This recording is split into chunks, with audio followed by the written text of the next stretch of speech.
60 minutes on Star FM. Shining Star is on Star FM every Tuesday from 8 p.m. to 9 p.m. Right to Shining Star, 102 Simon Mazorete Road, Harare, or email leekayworld@gmail.com and tell us your zero to hero story. Share with us your inspiring story. Choose music that tells your story. Be a star on Shining Star, only on Star FM.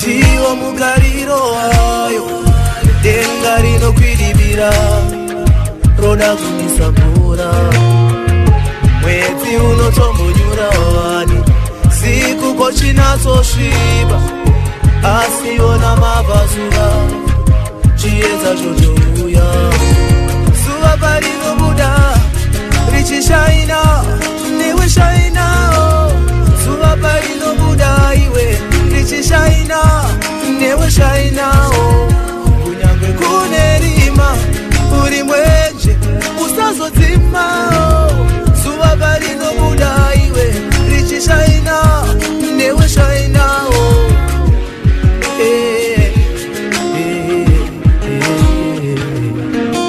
zizipa dzinoerera nemarara pasipo sara nechecha newe ramba okuparara kuzvinonga sese kuziva masango akukura mukupera kwazvose. Welcome to Shining Star, and we do this every Tuesday. That's right, 8 to 9 we bring you Shining Star. As we said earlier that this is a show that you don't want to miss. Tonight we do have a story that you really want to be part of and really listen to.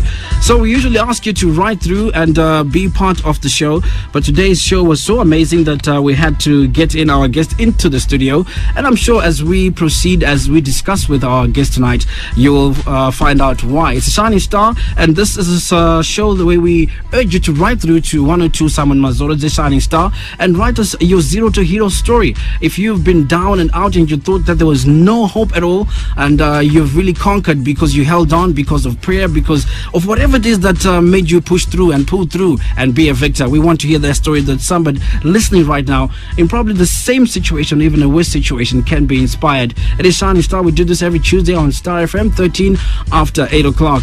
Now tonight I have Tafadzwa, and he'll be telling us his story. Tafadzwa, good evening. Welcome to Star FM. Good evening, Leander. How are you? Welcome to Star FM and welcome to Shining Star. Okay, great. Yeah.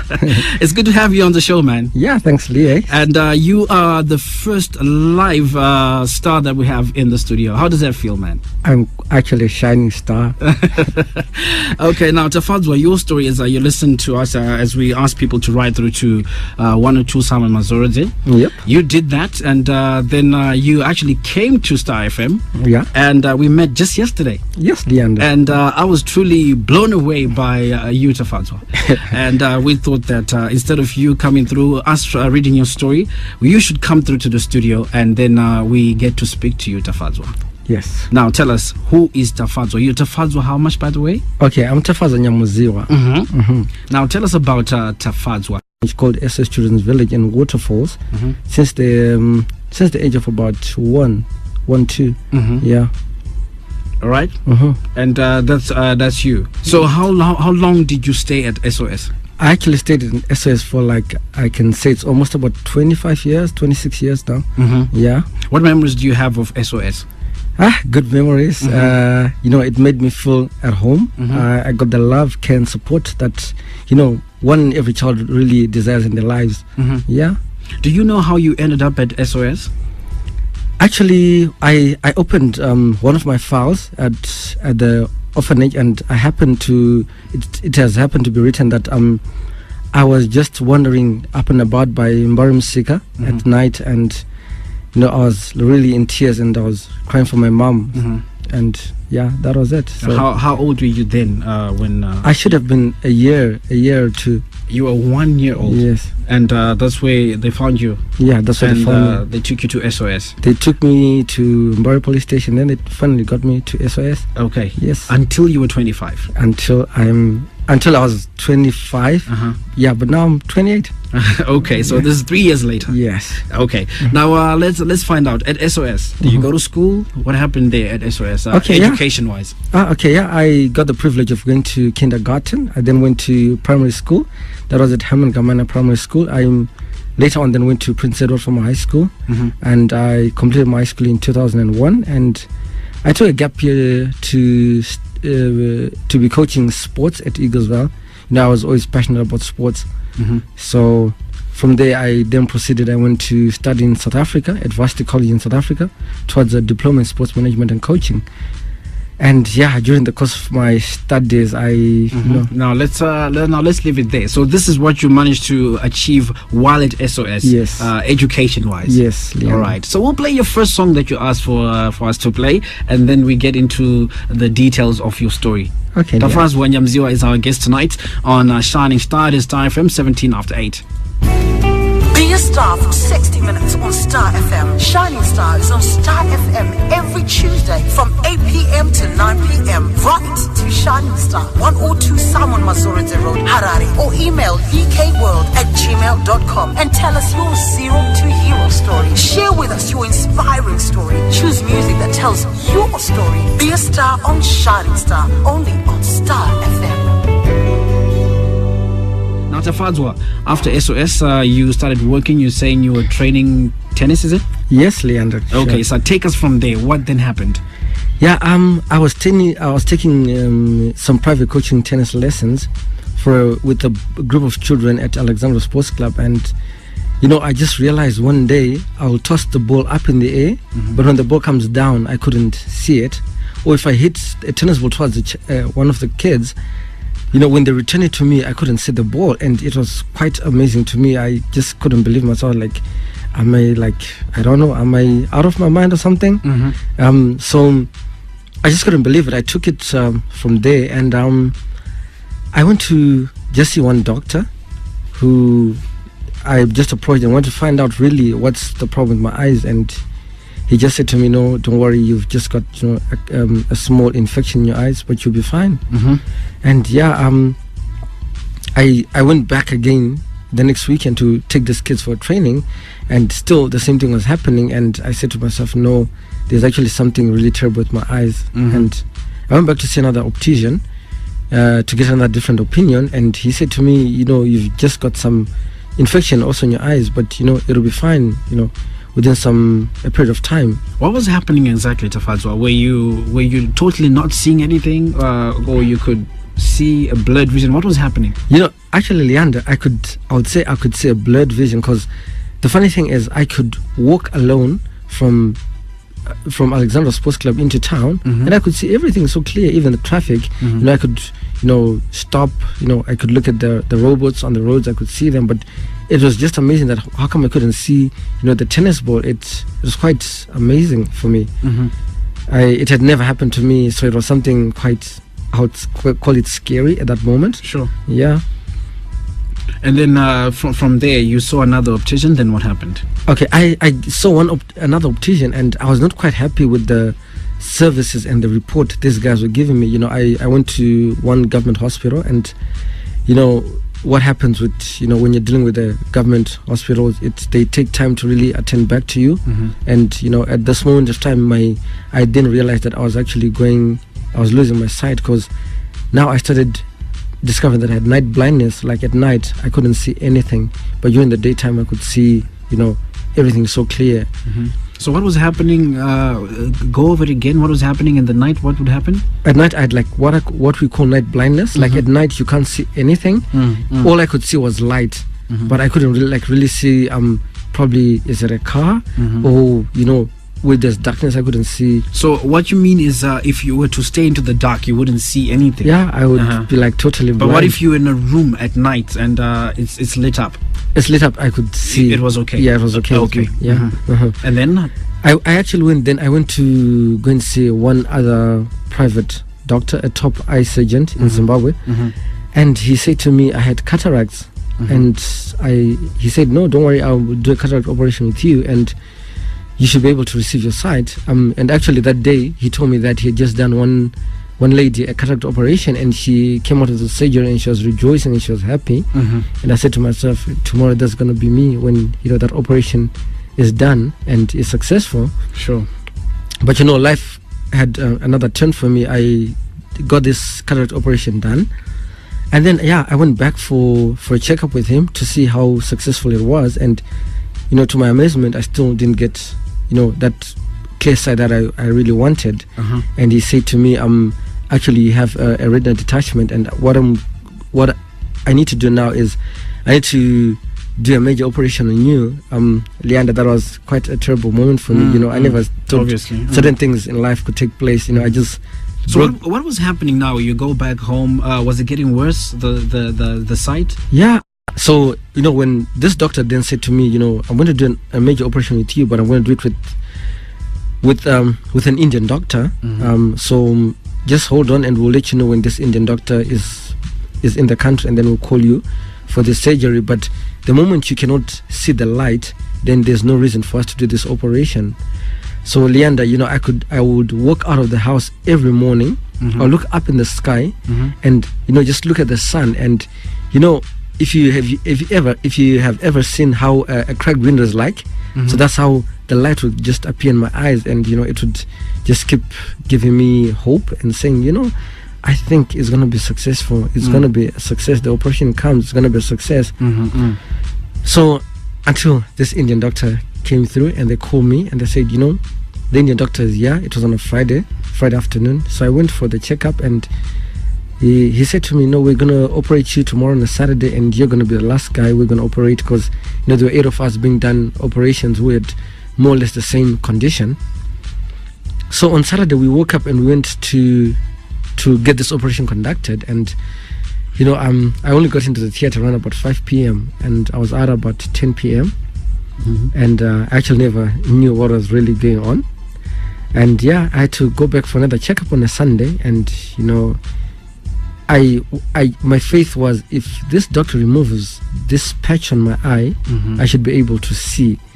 But it was the biggest shock of my life. He removed the patch and I still couldn't see anything at all. Now you couldn't see anything? Anything at all. And I just literally broke down into tears. I just couldn't believe myself. And it's not what I wanted in my life. And now it's like carrying 2 burdens at your hands. Now you're an orphan, and now you're blind. It's like you're carrying 2 burdens to your shoulders. And one thing that I always kept on going was, I never gave up in going to church. I always used to go to church despite my embarrassment. I was really embarrassed that now how do people look at me? How do people treat me? You were embarrassed about being blind? Yes, I was really embarrassed of being blind and having. Was this because people were acting funny towards you, or it was just your personal feeling that it's embarrassing to be blind? It was just my personal feeling, Leander. Getting a disability is not one of the easiest things. There are probably certain disabilities, or probably if someone loses a limb, they can wear trousers and people hardly notice it. Now I've got a disability which is right on my face. Were you still staying at SOS when this happened? Yes, I was still staying at SOS. How were the other guys at SOS and everybody else who knew you treating you? Actually at times you wouldn't really believe it, that is he totally blind? So actually everybody passed on their comments that, no, we think he's joking. Some said we think he's lying. Some said we think he's pretending. But only the person who then really realized that I was really blind was my mom, because I remember she then told me that she has to put a plate of food in front of me, or put something in front of me, and she would see how I'll react towards it. So she would just see me sitting down and no react, and then she'll say, no, Tafadzwa, I've put some food on the table. And that's when she only really got to tell people that, he is really blind. He can't see anything. Yeah. Okay. Now, tell me something. You're an orphan. You were doing well. You were training tennis.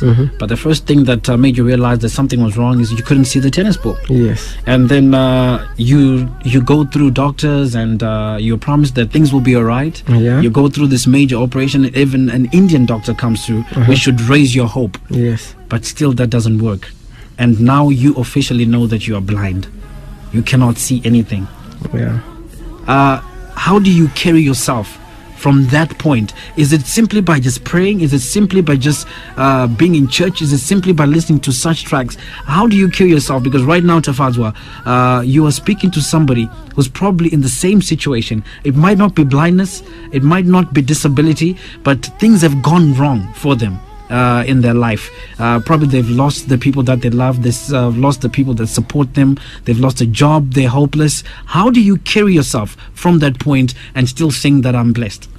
Leander, the first and foremost, if you really want to get strength and hope and believe in yourself, is always believe in the Lord.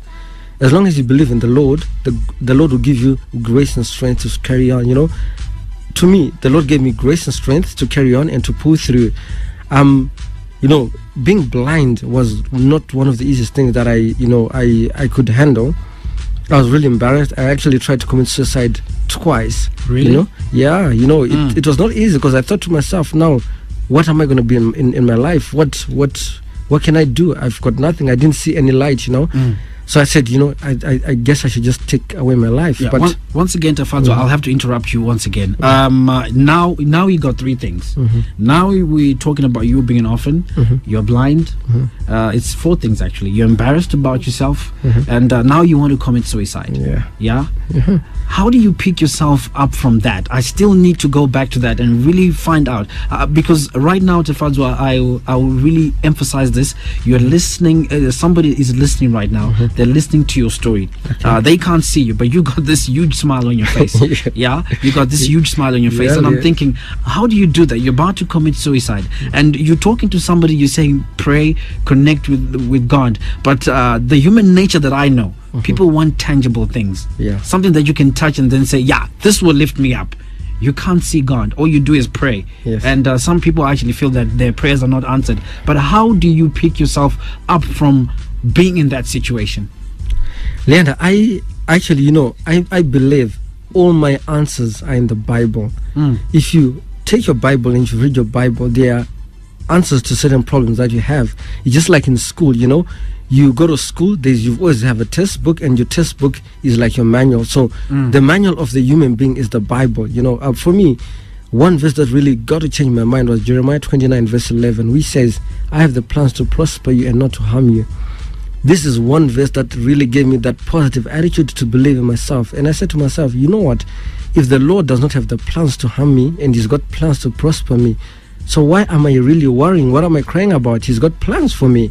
And how am I going to be able to, see God's plan for me? I won't be able to see it if I cry and moan or commit suicide or, just give up on life. But I have to carry on and go on. Leander, I went to church. I prayed to God. I was embarrassed, but slowly I managed to overcome it. And then, you've got then other one or two friends of yours who really stick by you. Sure, I was going to go there. That don't you also need people around you to be able to pick you up from that desperate situation? Did you have people around you to pick you up? Leander, it's quite complicated. Normally when there's always a saying that says, when all things are going well, you've got many friends. When all things crumble, you've got few friends. It was a situation that actually happened to me. But I always had a friend of mine who really stuck by me. He was there to to always give me hope and always tell me, don't worry, it's gonna, you're gonna be something, it's gonna work out, and you'll be somebody in your life. And who was this friend? Okay, this friend was called George Banga. So he really kept me going. He'll take his own personal time to just come and spend the day with me. Sure. Probably read the Bible for me, probably even go together at the doctor, probably just even go take me for a walk. So taking me for a walk was also one way I actually managed to overcome being blind and being embarrassed of myself. Because I think the more if I sat indoors, it probably would have gone like really worse. Before we talk about what really wowed me about you yesterday, let's talk about you now coping actually with blindness. Okay. I mean, you here's someone who used to train sports. Here's someone who went to school, got trained, but you can't do that anymore. How did you get over the actual fact that you were actually blind? You can't see stuff, you can't do stuff. Take us through that. Leander, my late mom from the orphanage, she always used to tell me one thing. She's like, Tafadzwa. What was your mom's name at the orphanage? My mom's name was she was Chipozengwa. She's late now. She's late now. It's May been God 9 rest years. her soul. Yes, she was always that dear mom and that person that I really desired in my life. She always told me one thing, that Tafadzwa, we are there to support you, but all the effort comes from you. So it always used to ring in my mind and say, my mom always used to tell me that we are there to support you, but the effort should come from within yourself.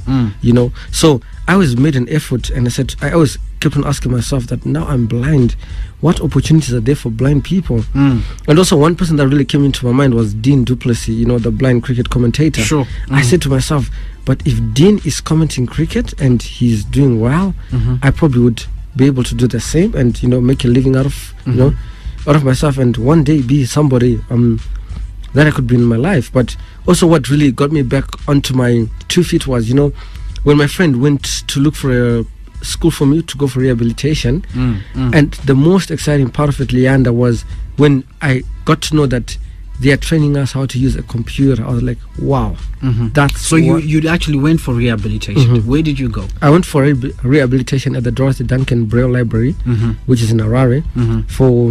It was for 3 months, and I learned Braille, daily living skills on how to dress, how to bath, how to just look presentable, and computers and mobility, how to to be mobile and walk alone. So those are the skills that also like really got me back on my feet. And for me, Leander, I always say God is amazing, because the teacher that was teaching me computers couldn't even cope up with my pace. Seriously? Yeah, she couldn't. And she would actually then ask me for certain clues and ideas, and I just said to myself, Lord, you're so amazing, and you brought me this far, and I keep going and pushing. Wow. So when I just completed my rehabilitation, I went actually on to study counseling with Connect Zimbabwe, because now I was trying to look for what are these skills and tools that I can empower myself now, so that I can get myself back into the world system and be somebody in life. So I went for counseling with Connect Zimbabwe, and I actually passed, and it was also amazing how God did it. In a class of 11 people, 3 of us are blind. One could use what we call a stylus. The other lady used to bring a guide into class, and then here is Tafadzwa. He had nobody, but I came with a practical exam. I had the S mark. I went on for my theory exam, and I passed it, and I said to myself, God is amazing. I went back home. I sat for about 2 weeks, and one lady then just gave me a phone call when I was home, and she's like, you know what, I got your phone number from the Dorothy Duncan Braille Library, and I'm looking for someone to take part in a TV drama series who's blind. And I actually started laughing, and she said, no, my son, please don't laugh. And I said, okay, now how do I meet you? So I went and I met her, and I featured in a television drama series that was called Sumka Penye. Oh yeah. That was directed by Agnes Gottering and was showing on ZTV from September 15, 2010 to... So you were part of that? Yeah, to March 2011. What role did you play in that drama? Okay, the role that I was playing is actually I was known as Professor, and we were kids that grew up in a rural setup, and I was one of the kids who was there, and I also had a blind friend of mine, and so I was always talking to the other kids in this society that, you guys, look here, don't give up. Yes, we know, we've lost our parents to the HIV pandemic, and look, I'm blind, at least you guys are sighted, and let's keep on. So I was playing that role of us being the person who really inspires the other kids to like really carry on with their studies and never look back. How was the experience of acting? Leander, that was also like what I call one way that actually really got me to overcome being embarrassed, because you're now on national television, everybody's looking at you. Yeah, and I remember the first day the advert showed on ZTV, I got quite a number of phone calls from people, and they said, we saw you acting, and you as if you're blind. I said, yeah, I'm blind, and really still nobody could believe it. Oh, this is people who didn't know you were blind. Yeah. Okay. You see, because I really tried to to say, at least if I get to let my friends know that I am blind now, it's probably now they'll really come to terms with it and be able to still stick by me. Okay. So we continue speaking to Tafadzwa, but we'll go to a bit of music. We will not be able to play the full length because you have an amazing story. But of course, this is Shining Star. Be a star for 60 minutes on Star FM. Shining Star is on Star FM every Tuesday from 8 p.m. to 9 p.m. Right to Shining Star, 102 Simon Mazorodze Road, Harare, or email leekayworld@gmail.com and tell us your 0 to hero story. Share with us your inspiring story. Choose music that tells your story. Be a star on Shining Star, only on Star FM. Sounds good, doesn't it? That's Star FM. Sounding good all the time, anytime.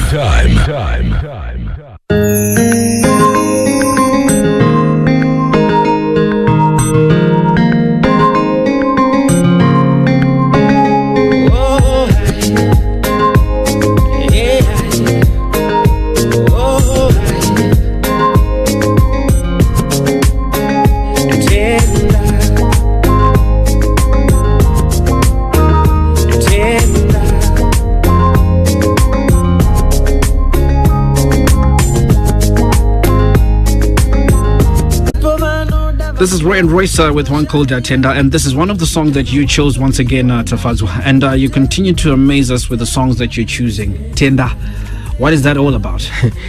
Leander, Roy and Royce really inspired me when I listened to this song when I was blind, and I'm thinking they're saying kuti Tenda, even Chirichirema, Tenda. So because there are other people probably who want those kids, but they're failing to have them. So whether it is the child has a disability, thank God for it, and be proud of it. Okay. Now we want to continue with your story. Now you've trained, you've gone for rehabilitation, you've also gone to Connect, and you are also now part of a TV drama. Yes. And that continues to be an amazing story. Yes. But you also then traveled to India, is it? Yes, I went to How India. did that come by? Okay, Leander, when I went to rehabilitation, I said to myself, Tafadzwa, you are blind. You need to really equip yourself with certain skills and tools. And then I was really trying to look around the international world whereby I could go there for training and really get empowered and equipped with certain skills that would really give me the independence that I really wanted. So I actually got a place. The first time I got a place at a school in America, and I tried to negotiate for a scholarship and it didn't work out, and I just said to myself, anyway, it's okay. I then applied for a place in India, and Leander, this is actually one of my greatest testimonies that that also came by. I applied, and in this application they had like 5 rounds of interviews via Skype and via telephone. And actually what I then got to realize right at the end, then the lady wrote to me and said to me, we've received 418 applicants from around the world. In the last final round, you guys were left 113 of you guys, and we only wanted 21. And in the 21, I was actually there. And Wow. I said to myself, Lord, you are so amazing. I remember because I was at home and I was sleeping and I was so bored and thinking to myself, now what?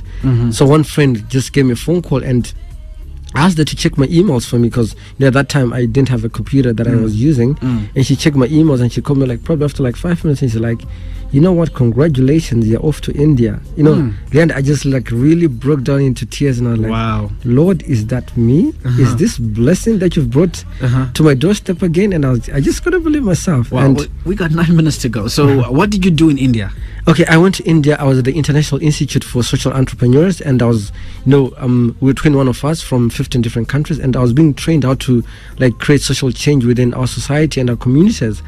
So, I came back now, and I'm in Zimbabwe, and I've got actually an organization that I got registered, and this organization, the vision is to create a society where the blind are empowered, independent, accepted, treated as equals, and live a healthy and independent lifestyle. Leander, it was just like you yesterday. You saw like a miracle, and you were so amazed.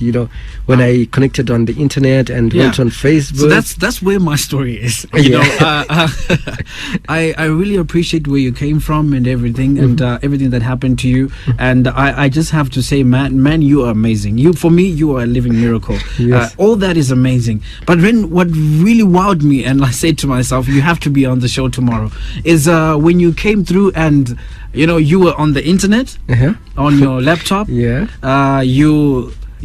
went on Facebook. You posted that you'll be on radio. What else did you do? I showed you my phone. You showed me your phone. You searched for the song from Snatch. You searched for it in your music files. You transfer it onto Flash, and you actually connected to the wireless here, and you did this all by yourself. And I was looking at you, and I'm thinking, how does this dude do this? Now tell us about that, the laptop and everything, and how you came to be able to do all that. Leander, it's a miracle and it's a testimony. At times, some of these abilities that I've just got is I just can't believe the Lord for giving me these blessings, and it's like a handful of blessings. Everyone sees me using a laptop and they wonder, what, you're blind and using a laptop, and how are you doing it?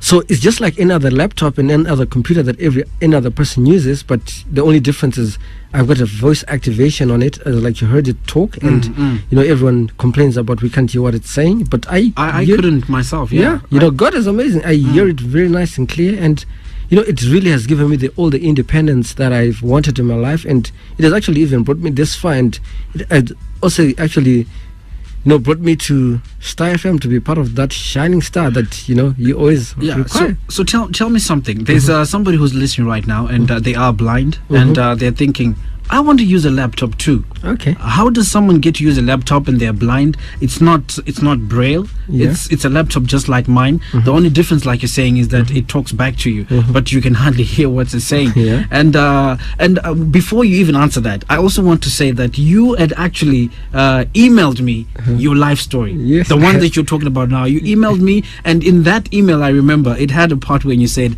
I've actually emailed this whole story myself to you. Yeah. And I'm thinking, how is that possible? This was like 3 pages. Yeah. But then yesterday, I saw you actually posting something on Facebook to say, listen to me on Star FM 93.1, blah. You did that. Yeah. And I saw that. And you also saved my number in your phone. Yeah. So somebody who's listening right now, they're blind, or it might be a parent wanting to do it for their children. How do they get to learn all these things, and how do they get to use a laptop? Leander, it's going to be quite interesting. Okay. There's a software that we use. If they really beat your relative or beat yourself, you're blind, and you also want to have this independence that I have today, and they can get hold of me and get in touch with me. I'm really much prepared to assist them and to also get them empowered, so that we can all create equal opportunities for each other, in our great nation Zimbabwe. So they can just get hold of me, and I'll help them on it. I'll train them how to use it and tell them more how it works. Okay, now tell me something. You were empowered in India. You were also empowered in Zimbabwe. You have lived a life of being blind, and you've been through it, but you still wear a big smile on your face. Yeah, you still do that. And now we want you to speak to people who are blind, people who are disabled in any other form, and we also want you to speak to the able-bodied.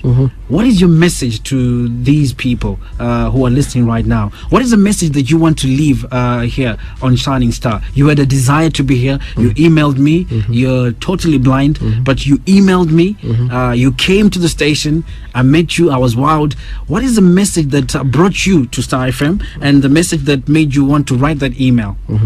Leander, I have a saying that I always tell people, that we have no limitations. We only limit ourselves through our thoughts. Okay, it's just like, I'll give you an example. If there's a puddle of water in front of you, and if you look at that puddle and you say to yourself, I can jump over it, you'll be able to jump over it. But if you say to yourself, I cannot, you will not be able to get over it. I will tell anybody, be it you've got a disability, be it, probably people have mugged you around, or you've been in any circumstance or situation that is very embarrassing, I'll tell you one thing. You're as beautiful and as handsome as the Lord created you. Never be embarrassed about yourself. I am blind, but I'm very proud of myself. I'm happy with who I am and what I have. And, I'm also happy with even, most of the citizens now, how they really treat me. They talk to me, we smile, we jump up. So don't never break down.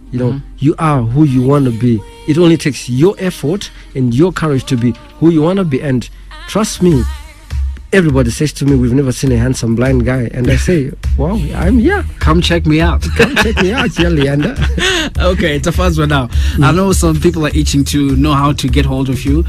You're going to teach them not only life skills, but also how to, like you say, to be independent like you are. How do they get hold of Tafadzwa? Okay, Leander, if you want to get with me on my mobile number is 0772 434 590. And I'll go over the number again, 0772 434 590.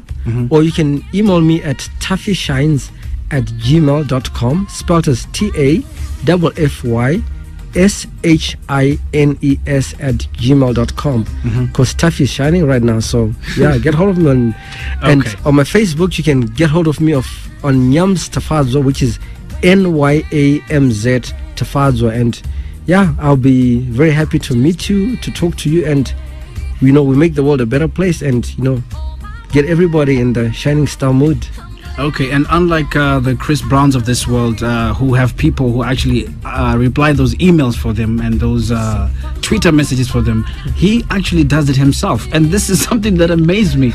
So just promise them that when they see a reply, it's actually coming from you. It's not coming from anybody else. Trust me, guys, I will tell you, any reply you get, it's strictly from me. It's not someone else. Nobody's picking up my calls. Nobody's replying my emails. Nobody's answering my Skype, and nobody's is replying me on Facebook. So, guys, it is coming from me. Okay, beautiful. Yeah. Now, you also quoted something from Helen Keller. Was it yesterday? What was it? Before we go. Yeah, Helen Keller, she said, I'd rather not have vision than have vision. I'd rather have not sight. Yeah, she said, I'd rather not have sight than have vision. Okay, what did she say again, Leander? I think you said that she said, I'd rather have not sight but have vision. Yeah. You said, I'd rather not have sight than have sight and not have a vision. Okay. You said, so some of you guys, some people have got sight, some people are able-bodied, some people, yes, have got disabilities, but they don't have a vision. But no matter what situation you are in, whether you're able-bodied or not, just have that vision. It will get you to where you want to be. The song that's playing underneath, we're only going to play for a few seconds. I'm Alive. Why that one? I am alive, Leander. I'm a shining star. I'm alive, and look at me. Thank you very much, Tafadzwa. It's been great once again. Thank you. Your number once again? Sorry? Your number once again? My number is 0772 434 590. It's been amazing, Tafadzwa. Thank you very much for coming to Shining Star. Thank you, Leander.